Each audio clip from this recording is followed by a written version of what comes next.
Okay, तो next हमारे पास question number 3 है एक्सरसाइज 3.1 का। Represent the following rational numbers on the number line. तो इन नंबर्स को हमने नंबर लाइन पर रिप्रेजेंट करना है। उससे पहले थोड़ा सा मैं आपको बता दूं कि नंबर लाइन क्या होती है, रियल नंबर लाइन क्या होती है। तो अगर आप रियल लाइन बनाएं तो सबसे पहले आपने एक फुट स्केल लेनी है, स्ट्रेट लाइन बनानी होगी हमें, क्योंकि हमें लाइन बनानी है रियल लाइन। तो हमने एक स्ट्रेट लाइन बना ली। अब स्ट्रेट लाइन में रियल नंबर्स को कैसे रिप्रेजेंट किया जाता है। सॉरी, ये माइक का वायर यहाँ वीडियो में आ रहा है, तो इसे मैं थोड़ा साइड पे कर लूँ। हाँ, तो इसके मिडिल पॉइंट में ज़ीरो होता है। ओके, अब इसके इस साइड क्या होंगे, पॉजिटिव नंबर्स होंगे, और इस साइड नेगेटिव नंबर्स। ये यहाँ पर पॉइंट्स बने होते हैं इस तरह से, इस तरफ भी पॉइंट्स बने होते हैं।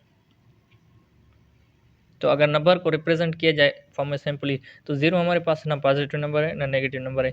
यहाँ पर क्या होगा, -1, यहाँ पर 1 होगा, यहाँ पर होगा -2, और इस पॉइंट पर 2 होगा, इस पॉइंट पर 3 होगा, इस पॉइंट पर -3 होगा, इस पॉइंट पर 4 होगा, और इस पॉइंट पर -4 होगा, इस पॉइंट पर 5 होगा, तो इस पॉइंट पर -5 होगा, इस पॉइंट पर 6 होगा, तो इस पॉइंट पर -6 होगा। तो ये नंबर इनफाइनाइट है। यहाँ इस साइड भी चलते जाएंगे पॉजिटिव नंबर्स, इस साइड नेगेटिव नंबर्स इनफाइनाइट हैं। इन्हें हम सारों के सारे रिप्रेजेंट नहीं कर सकते, क्योंकि इनकी लिमिट ही पता नहीं है कि ये कहाँ तक जाते हैं। ओके, हाँ, तो सॉल्व करते हैं। क्वेश्चन नंबर 3 पार्ट 1 है हमारे पास 8/10।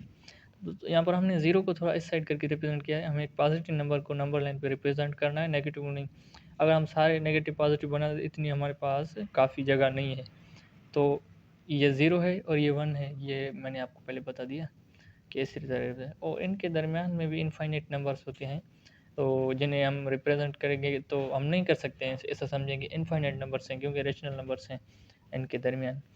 अब इस साइड में बनाना है, और ये जो हमारा 8/10 है वो भी 1 और 0 के, 0 और 1 के बीच में ही आएगा। तो यहाँ पर हम जो डिनोमिनेटर होता है वो कांस्टेंट रहता है। ओके, तो अगर मैं 0/10 यहाँ पर लिखूँ तो क्या होगा, ये 0 होगा, और इस पॉइंट पर क्या होगा, 1/10 बनेगा। मैं एक नंबर को ऊपर रिप्रेजेंट करता हूँ, दूसरे को नीचे, क्योंकि इतनी सारी जगह नहीं है। तो ये अगर इतने छोटे नंबर करके लिखूंगा तो शायद आपको दिखाई ना दे।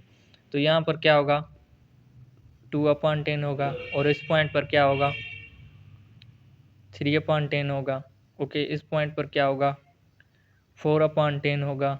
तो इस पॉइंट पर क्या होगा, 5/10 होगा। इस पॉइंट पर क्या होगा, 6/10 होगा। इस पॉइंट पर क्या होगा, 7/10 होगा। तो इस पॉइंट पर क्या होगा, 8/10। इसे मैं थोड़ा कैपिटल बड़ा करके लिख देता हूँ, कैपिटल सॉरी एबीसी में होता है, बड़ा करके लिख देता हूँ कि ये है 8/10। अब अगर इस पॉइंट पर 9/10, इस पॉइंट पर क्या आएगा, 10/10। 10/10 क्या होता है, तो 1 हो जाएगा। यहाँ पर, यहाँ से 0, यहाँ पर 1। तो आप देख सकते हैं 0 और 1 के दरमियान कितने नंबर्स आ गए। और जो हमारा पॉइंट है 8/10 जहाँ पर रिप्रेजेंट करना है वो ये है, तो उसे हम ऐसे रिप्रेजेंट करते हैं 8/10। तो ये हो गया। अब चलते हैं नेक्स्ट पार्ट की तरफ। हाँ, तो नेक्स्ट पार्ट हमारे पास है -8/10। तो आप देख सकते हैं पहला पार्ट हमारे पास पॉजिटिव 8/10 था, तो मैंने ये ज़ीरो को इस साइड रिप्रेजेंट कर दिया, क्योंकि नेगेटिव नंबर से हमारा कुछ नहीं जाए, हमें पॉजिटिव 8/10 रिप्रेजेंट करना था।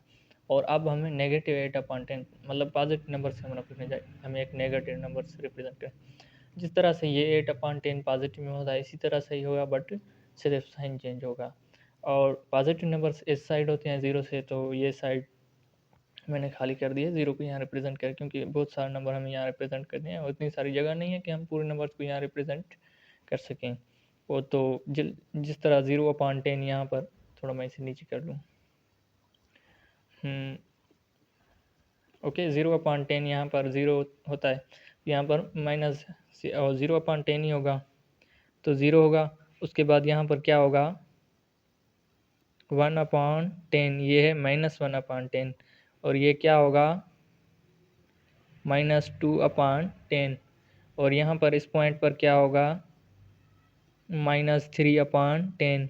और इस पॉइंट पर क्या होगा -4/10। इस पॉइंट पर क्या होगा -5/10। इस पॉइंट पर क्या होगा -6/10। इस पॉइंट पर क्या होगा -7/10। इस पॉइंट पर क्या आगे होगा, तो इसे मैं थोड़ा सा बड़ा करके लिख देता हूँ, तो -8/10। अब अगर मैं आगे लिखूँ तो सेम कंडीशन होगी जिस तरह हमने पॉजिटिव में यहाँ पर आके 1 कर दिया था। तो ये क्या होगा -9/10। और यहाँ पर अगर -10/10 होता है, यहाँ पर -10/10, तो 10 से कैंसिल होगा, क्या होगा -1। तो यहाँ पर हम लिख सकते हैं -1। तो आप देख सकते हैं इस पॉइंट पर आकर -8/10 रिप्रेजेंट हो गया रियल लाइन पर। तो चलिए नेक्स्ट पार्ट को सॉल्व करते हैं। तो पार्ट 3 है हमारे पास 1/1/4। ये पॉजिटिव है, इसलिए मैंने इस साइड को थोड़ा लंबा कर दिया, 0 को यहाँ लिख दिया क्योंकि पॉजिटिव नंबर रिप्रेजेंट करना है। सो आप देख सकते हैं ये एक कंपाउंड फ्रैक्शन में और मिक्स फ्रैक्शन में है। सबसे पहले हमने इसे चेंज करना है। थोड़ा चेंज करने तरीके से शॉर्टली हम समझ लें, 1 मल्टीप्लाइड बाई 4 क्या हुआ 4 + 1, ये 1 न्यूमरेटर पे ऐड करेंगे तो कितना होगा 5, और डिनोमिनेटर सेम रहेगा। तो हमारे पास क्या हुआ 5/4 के इक्वल हो गया। जिस तरह आप देख सकते हैं कि हमने रिप्रेजेंट करते वक्त डिनोमिनेटर को चेंज नहीं करना, आपने ऊपर वाले नंबर को चेंज करते रहना है। यहाँ पर 10, यहाँ पर 10, यहाँ पर ऊपर, यहाँ पर 10 रिप्रेजेंट करना है, तो हमें डिनोमिनेटर सेम रखना है। अब ये 0 है तो क्या होगा 0/4 मतलब 0, और उसके बाद क्या होगा 1/4 आ जाएगा। उसके बाद क्या आएगा 2/4, उसके बाद क्या आएगा 3/4, उसके बाद क्या आएगा 4/4 यानी 1। तो यहाँ पर हम 1 लिख सकते हैं क्योंकि 4/4 1 के इक्वल होता है। तो 1 से जो नेक्स्ट पॉइंट होगी वो क्या होगी 5/4। तो इसे मैं बड़ा करके लिख देता हूँ कि ये हमारा रिप्रेजेंट हो गया 5/4। तो आप इसे इस तरह लिखें, वो आपकी मर्ज़ी है, या आप इसे यहाँ 1/4 लिख लें, वो आपकी मर्ज़ी है कि आप इसे किस तरह से रिप्रेजेंट करते हैं। ये हुआ थर्ड पार्ट। चलिए नेक्स्ट पार्ट सोल्व करते हैं। तो पार्ट 4 में हमारे पास क्वेश्चन तो सेम है बट साइन चेंज है। अगला क्या हुआ था 5/4, तो ये क्या होगा इज इक्वल टू -5/4। तो इसलिए मैं 0 को यहाँ रिप्रेजेंट कर दूंगा और मुझे नेगेटिव साइड खाली छोड़नी है क्योंकि वहाँ नंबर रिप्रेजेंट करता है। अगर मैं 0/4 लिख लूँ यहाँ तो क्या होगा 0 ही होगा। यहाँ पर क्या होगा 1/4 बट माइनस का, यहाँ पर क्या होगा 2/4 माइनस का, यहाँ पर क्या होगा 3/4 माइनस का, और यहाँ पर क्या होगा 4/4 माइनस का, यानी कि 1 4/4 1 -1, और यहाँ पर क्या होगा -5/4। तो आप इसे ऐसे भी लिख सकते हैं कि -1/4 हो। तो आप देख सकते हैं ये भी एक रियल लाइन पर रिप्रेजेंट हो गया। तो नेक्स्ट पार्ट को देखते हैं।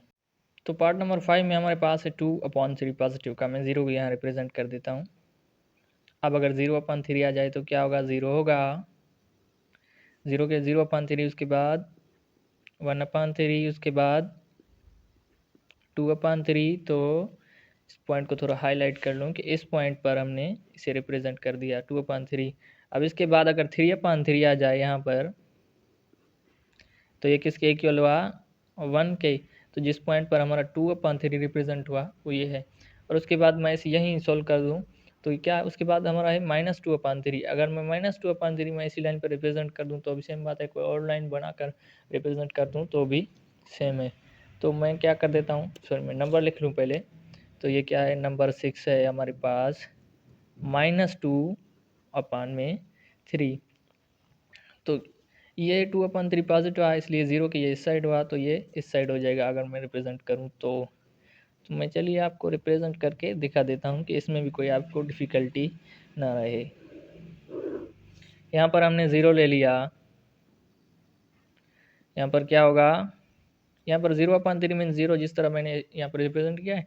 यहाँ पर क्या होगा 1/3 बट माइनस का, यहाँ पर क्या होगा 2/3 माइनस का। तो ये हो गया यहाँ पर रिप्रेजेंट -2/3। इसे हाईलाइट करके थोड़ा बड़ा करके लिख लूँ ताकि आपको दिखाई दे। ये हुआ -2/3। अगर यहाँ पर -3/3 होता है तो क्या होगा, माइनस का 1। तो इसके साथ हमारा क्वेश्चन नंबर 3 कंप्लीट हुआ। अब चलिए सॉल्व करते हैं क्वेश्चन नंबर 4।